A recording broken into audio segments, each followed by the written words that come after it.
বলেছি ধূপছায়া গ্রামের আবার মিথ্যা বলি কারণ তাদেরকে সৎভাবে বাঁচার জন্য যাচ্ছি আর তাদের ঝড়িয়ে পড়ছে এই সমস্ত কিন্তু তাতে তো আমার উদ্দেশ্য সফল হবে না। আমাকে আরো অনেক পথে গিয়ে আমি আলোচ পালন করতে হবে। তাই যেখানে আমি ওদের সঙ্গে অস্ত্র দিয়ে এসবের সকলের ভাষা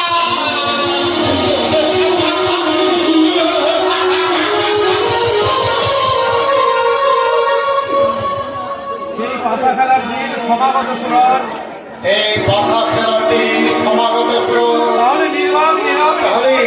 তাহলে নির্বাক ছবির মতো এই সমাজ সংসারে ভেসে বেড়াচ্ছিস কেন বাবা? যে কোনো লড়াইয়ের পূর্বে ক্ষেত্র প্রস্তুত করা প্রয়োজন। আমি আগে থেকে সেই ক্ষেত্র যা বলেছি সেটারও প্রয়োজন ছিল। অত্যাচারী শয়তানের কণ্ঠস্বর চেপে ধরার আগে সেই শয়তান দ্বারা অত্যাচারী নিপীড়িত মানুষের পাশে দাঁড়িয়ে তাদেরকে সাহস জোগানো, তাদের বাঁচার জন্য উদ্বুদ্ধ করা আগে দরকার। সেই কাজে তুই সফল হয়েছিস। এবার তুই কি করবি ভাবছিস? এবার তুমি বলে দাও বাবা। এখন আবার কি করা উচিত? কি করবে? সাপ করবে? থাকবে না। অনাগত ভবিষ্যৎকে নিয়ে চিন্তা না করে ওই কর্মক্ষেত্রে তুই ঝাঁপিয়ে পড়। দেখবি পরিস্থিতি তোকে বলে দেবে কি করা উচিত। বাবা আমি পারবো তো বাবা। এই কাজকে সম্পাদন করতে পারবি যে তোকে হবে। একাগ্র চিত্তে মহৎ উদ্দেশ্য নিয়ে ওই রণক্ষেত্রে অবতীর্ণ হলে জয় তার অনিবার্য। আবার সেই জীবন পরে লড়াইয়ে পাশে পাবো তো বাবা। ছেলেকে রণক্ষেত্রে পাঠিয়ে কোনো বাবাকে পারে নীরবে দর্শকের মতো বসে থাকতে। তাই আমি তোর সঙ্গে ছিলাম, আছি এবং শেষ পর্যন্ত থাকিব। কিন্তু বাবা ওই কিন্তু মহোদয় আটকে না থেকে প্রতিশোধের নেশায় নিজের বুকের মাঝে শুরু করা অগ্নিযজ্ঞ। সেই যজ্ঞের পুরোহিত হয়ে তোকে নিতে হবে তোর জন্ম লগ্নে অমৃত সম মাতৃদুগ্ধ তুলে না দেওয়ার চরম প্রতিজ্ঞ। বাবা এই সমাজ সংসারে তোর মা রূপী ডাকিনী সহ নারী সমাজকে বুঝিয়ে দিতে হবে জন্মক্ষেত্রে প্রতিটা শিশু অমৃত সম মাতৃদুগ্ধ পান করিয়ে তারা অমৃতের সন্তান নামে পরিচিত হয়। কিন্তু মা নামের কলঙ্ক যেসব নারী তাদের ওই মেকি গ্লামার বজায় রাখতে জন্ম লগ্নে সন্তানের মুখে অমৃত সম মাতৃদুগ্ধ না তুলে দিয়ে তাদের মুখে ওই কেমিক্যালের সমদূর নামক বিষ তুলে দেওয়ার চরম প্রতিজ্ঞ। বাবা তোকে প্রমাণ করতে হবে বাবা মাতৃদুগ্ধে বিষ নয়, নাকি অমৃত।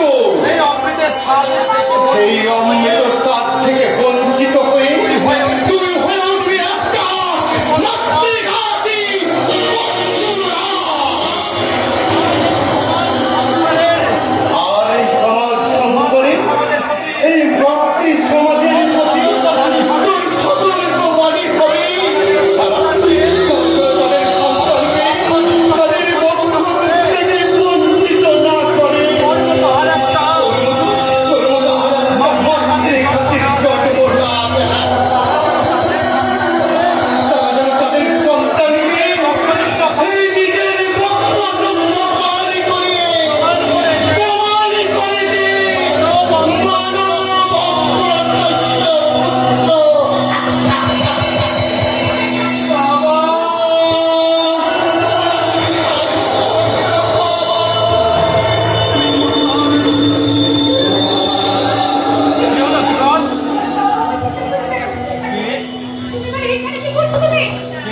কে? এ কি? সুরজ, মাধবী, তুমি এখানে কি করছো? ওই একই প্রশ্ন। এই একই প্রশ্ন তো আমি তোমাকে করছি সুরজ। তুমি এইভাবে এখানে বসেছিলে কেন? আর কেন এইভাবে বাবা আমাকে চিৎকার করে ডাকছো? জানি না মাধবী, জানি না মাধবী, জানি না। আমি যে কিচ্ছু জানি না। তুমি কোনো প্রশ্ন আমাকে করো না মাধবী। আমি যে উত্তর দিতে পারবো না। কেন? কেন? কেন? কেন উত্তর দিতে পারবে? কেন তুমি উত্তর দিতে পারবে না? বলো কেন পারবে না? সব কথা সেই সব কথা সকলের সামনে বলার পর থেকে কেন তুমি নিজেকে সকলের কাছ থেকে আড়াল করে রাখছো? তোমার এই হতাশা, তোমার এই হতাশা যন্ত্রণা শুধু তুমি একা ভোগ করছো না, আমাদের সবাই মিলে তা ভোগ করতে পেরেছি। সরিয়ে নাও মাধবী, সরিয়ে দাও মাধবী, সরিয়ে দাও। আমার এই যন্ত্রণা, এই চন্দ্রকৃষ্ণ জীবন থেকে নিজেকে তুমি দূরে সরিয়ে নাও। তুমি সরিয়ে দাও। তোমার জীবনকে তুমি আবার নতুন করে। তুমি তোমার জীবনকে আমার নতুন করে সুরজ, সুরজ, তুমি আমাকে তুমি এই কথাটা বলতে পারলে? তুমি পারলে তোমার আর আমার পারলে জীবনে তোমার আমার জীবনের মাঝখানে আমার বিবেকের প্রাচীন খুঁজে পারলে সুরজ? এছাড়া আমার যে কোনো পথ খোলা নেই মাধবী। সেদিন তো তুমি সব শুনেছ মাধবী, আমার জীবনের সব রহস্যের কথা। তারপরেও তুমি, তারপরেও তুমি আমি যেমন তোমার ছিলাম, আমি যেমন তোমার ছিলাম আজও শুধুমাত্র তোমার আছি। আর সারা জীবন এমনি ভাবে তোমার থাকবো। যতগুলি অজুহাতে আমার জীবন থেকে সরে যাও না কেন, আমি আমার সিদ্ধান্তে কিছুতে অটল থাকবোই থাকবো। আমি সরবো না।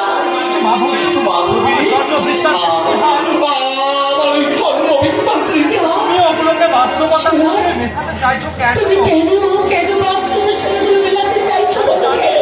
আমি জানি মানুষ তার জন্মের জন্য দায়ী হয় না সুরজ, দায়ী হয় শুধুমাত্র তার কর্মের জন্য। তুমি তো সুকর্মের জন্য সকলের কাছে মানুষের কাছে দেখুন, আর আমার কাছে তুমি যে জাগ্রত দেবতা সুরজ। মাধবী। হ্যাঁ, তুমি আমার ছিলে, জন্ম জন্মান্তর আমি তোমার, আর শুধুমাত্র তুমি আমার শুধুমাত্র তুমি আমার সুরজ। শুধু আমার, তুমি থাকবে আমার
হয়েছে?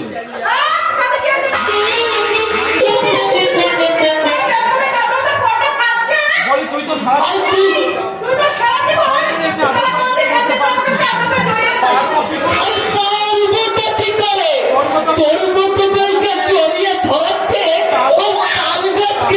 জড়িয়ে ধরা শতগুলো অনেক ভালো। মানে তার কাছে চেয়ে খারাপ।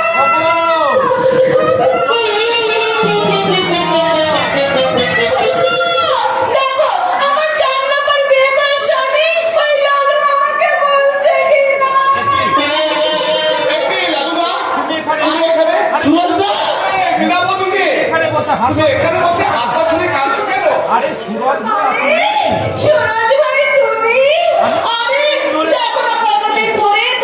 খুঁজে বেড়াচ্ছি। তুই বাড়ি যা। আমার আর দরকার নেই। আরে এই যে মাধবী মেয়েরা,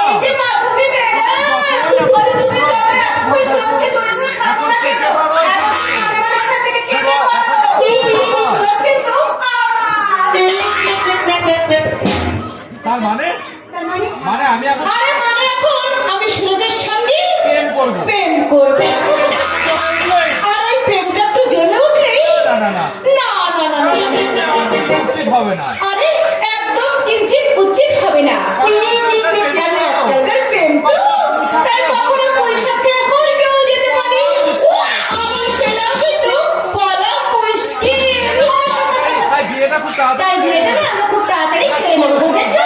নাকি বলে সুরাজদা? তা হঠাৎ আমাকে বিয়ে করার শখ জানো কেন? কারণ অনেক আছে। কার অনেক আছে? একটা একটা করে বলি। একটা করে আমি বলি। দেখতে আরে তুমি দেখতে খুব সুন্দর। আর দুই হচ্ছে কথাবার্তা- তোমার কথাবার্তা একদম মধুর চেয়েও মিষ্টি। আর তিন নম্বর হচ্ছে তোমার সুন্দর ব্যবহার এই ব্যবহারের জন্য সবাই তোমাকে দেবতা বলেই মনে করে। আচ্ছা আর যার হলো তোমাকে বিয়ে করলে আমাদের যে ছেলে হবে না সে তোমার মতো হ্যান্ডসাম সুন্দর দেখতে হবে। আর পাঁচ হচ্ছে গর্বে তখন গর্বে অহংকারে আমার বুকটা একবারে ভরে উঠবে। আমি আমি এই সুন্দর ছেলেটার মা। প্ল্যানটা কেমন লাগলো? এমন এমন সুন্দর চিন্তা ভাবি পছন্দ চিন্তা খুব কম মেয়েরাই করে। তাই তোমার প্রথম বিচারক তাই তোমার প্রথম বিচারক ওই মাধবী। এই মাধবী রায়। আমি কেন? আমি কেন? ওকে তখন তোমারও ভালো লেগেছে। তোমাকে বিয়ে করে ফেলে? তখন অভিমানে তোমার অভিমান আমি তোমায় নাক খোলাতে বলিনি। বলেছি বিচার করতে। বলেছি বিচার করতে। তুমি মাস্টার মশাই। তুমি মাস্টার মশাইয়ের মেয়ে, শিক্ষিতা, বুদ্ধিমতী, বিদুষী মেয়ে হিসাবে তোমার নামটা আছে। তাই একটা সুনিশ্চিত মতামত চাই। আমার মতামত আছে। কি জানা আছে? মিয়া ভাবি, মিয়া বিবি যখন আজকে ক্যাম্পারিকা কাজী এটাই একটা সুনিশ্চিত মেয়ে, বিদুষী মেয়ের বিচার। ওকে ওকে এবার লালুদার পালা। ওকে এবারে লালুদার পালা। লালুদা। লালুদা ওদের মধ্যে বলবে মন্তব্যে তোমার মতামত কি? আমার মতামতের আর কি যায় আছে সুরজদা? ও তো বলেই রেখেছে যে এই ভালো ছেলে পেলে আমাকে ডিভোর্স দিয়ে ঠিক তাকেই বিয়ে করবে। আর এখন তুমি আমাকে পেয়ে গেছে। এই তোমার মতো সূর্যের কাছে আমি যে একটা সামান্য মোমবাতি। আমার সত্যি কপাল খুলে। তাই আমার সত্যি সত্যি কপালে ফুললে গো। কি করলি মা? এই সত্যি সত্যি আমার চাচ্য পুত্র করে চালি। রান্না খাওয়া লালুদা। বিচার কিন্তু এখনো শেষ বিচার কিন্তু এখনো শেষ হয়নি। আর আর শেষ বিচার আছে লাভ কি দাদা? এই দুটো ভালো খাওয়া ছাড়া আর তো কোনো আশা নেই। এই গাছের জরুরি মাধবী আমরা এখান থেকে দাঁড়াও, দাঁড়াও, মিষ্টি না করে চলে যাবে। এখান থেকে মিষ্টি মুখ না করেই চলে যাবে। যে বেশি মিষ্টি খেলে বেশি বেশি খেলে সুগারটা আরো বেশি বেড়ে যাবে, তাই না? তার মানে তার মানে আমি এমনই তার মানে এমনই গল্পমূর্খ আমার বিচার না- যে আমার বিচার না দেখে তুমি এখান থেকে চলে যাচ্ছ। মীরাবতী, মীরাবতী এদিকে এসো। এদিকে এসো। নিশ্চয় যাবো। নিশ্চয় যাবো। নিশ্চয়ই যাবো। আমি তো তোমার ডাকের আশা দিয়ে বসে আছি। ডাকের আশাতেই বসে আছি। তুমি বুঝতে পারছো না?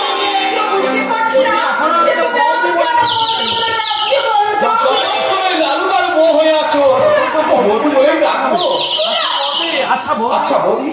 তোমায় বিয়ে করলে, আমি তোমায় বিয়ে করলে আমাদের ছেলে যে আমাদের ছেলে যে আমার মতো দেখতে হবে, তার কি guarantee? তার গ্যারান্টি তোমায় কে দিল?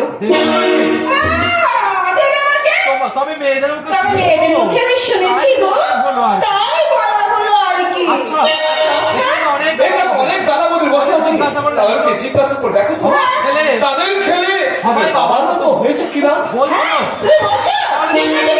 জিজ্ঞাসা করি। ও দাদা বৌদিরা, আমাদের ছেলে বলে তোমাদের ছেলে কি বাবার মতো হয়েছে? বলো।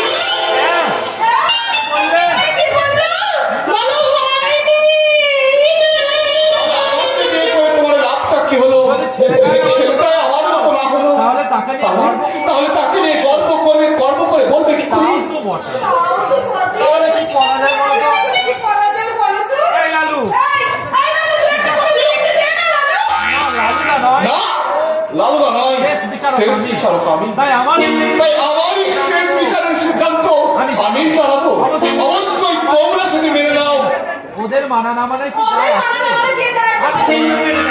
আমি ঠিক মেনে নেবো। তোমার সিদ্ধান্ত তোমার বলো। সিদ্ধান্ত নাও। বৌদি, বৌদি, তোমার গর্বের চাওয়া তোমার এই গরিবের চাওয়া আমার মতো একটা আমার মতো সন্তান। সন্তান। তাহলে আমি যদি তোমায় মা তাহলে আমি যদি তোমায় মা বলে ডাকি, তাহলে তুমি তাহলে তুমি পাবে তোমার গর্বের তোমার সন্তান। গর্বের সন্তান লালুদা, লালুদা, মাধবী, মাধবী, ওদের ওদের চোখের জল মুছে যাবে। আর আমিও পাবো। আর আমি পাবো তোমার তোমার মতো একটা মহিষীর মা। মা। মা গো!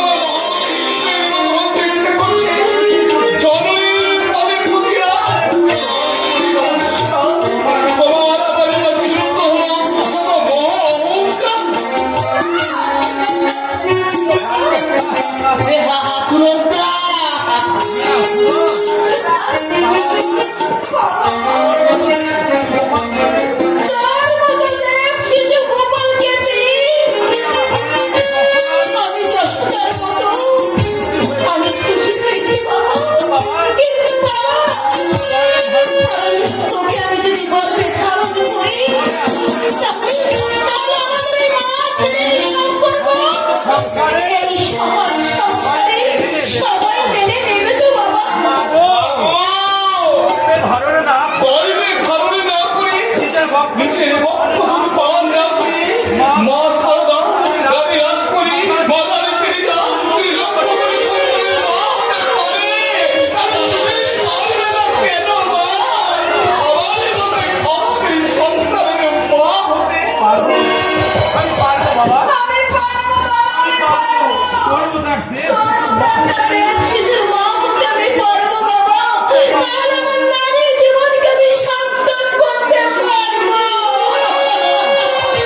আমিও সমাজের সব রীতিনীতি অপেক্ষা করি, তোমার চরণে বন্দনা করে বলবো, ঘুমিয়ে গেল ঘুমে গড়িও শ্রীমাতা, স্বর্গ দুঃখপতি গো, চরণে চরণ হরিষ্ঠ, স্বর্গগতি হইয়াছি। মীরা, ওই মীরা, আমি কোথায় বলতে পারি এটাই কি দুঃখা গ্রাম নাকি স্বর্গ নাকি স্বর্গের নান্তর কালো আমাদের ভোগ ছায়া এটা আমাদের ধূপ ছায়া গ্রাম। আজ এই গ্রামের ছায়াই নয়। আজ আমি পেলাম, আজ আমাদের নবজন্ম আজ আমাদের নবজন্ম। মাগো, তোমার এই অমলের পরিবর্তন, ওরে পাগলের ছেলে ওরে আমার, পাগল ছেলে আমার। মেয়েরা যৌবনে পারে এরা যৌবনে পারে। অনেক বাসনা অনেক বছরটা করে বেড়াই রে বাবা। যখনই মাতৃত্বের স্বাদ কিন্তু যখন একবার মাতৃত্বের স্বাদ যখন একবার পায়, তখন সে গর্বে ভরে ওঠে। মহান ভারতবর্ষে সেই মহান ভারতবর্ষের শাশ্বতী নারী হয়ে আসি মাতৃরূপ। মাতৃমূর্তিকে জানাই মাতৃভক্তিকে জানাই আমি আমার সন্তান। ওরে মা, ওরে মা, আমার এই অবস্থা আমার এই অবশ সন্তানকে তুই সবসময় পাশে পাশে রাখিস। ভালোবাসা ও কিন্তু ভালোবাসার শৃঙ্খলে এমনি করে আগলে রাখিস। আর যখন কোনো বিপদে পড়বি, তখন আমাকে তুই ডাকবি, আমি ঠিক আসবো। আমার ছেলেকে আমি রক্ষা করতে ছুটে আসবো, ছুটে আসবো। আজ আমরা আজ আমি আসি মা, আসি বাবা। আসি বাবা, আয় লালু। আসি। আয়, আয় লালু, আয়।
অভিশপ্ত রাহু গ্রাস থেকে। তোমাকে যে অভিশপ্ত রাহু গ্রাস করতে চাইছি বিভাসদা, আর সেখানে আমি মুক্ত আর সেখান থেকে আমি মুক্ত হতে চাইছি।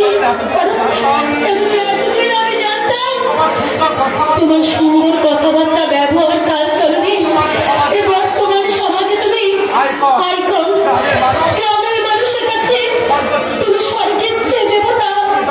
কিন্তু আজ আমি বুঝতে পারলাম তুমি আমার জীবনের শুধু দেবদূত নও, তুমি যে আমার জীবনের দেবদূত, আমার জীবনের শুধুমাত্র জাগ্রত দেবতা।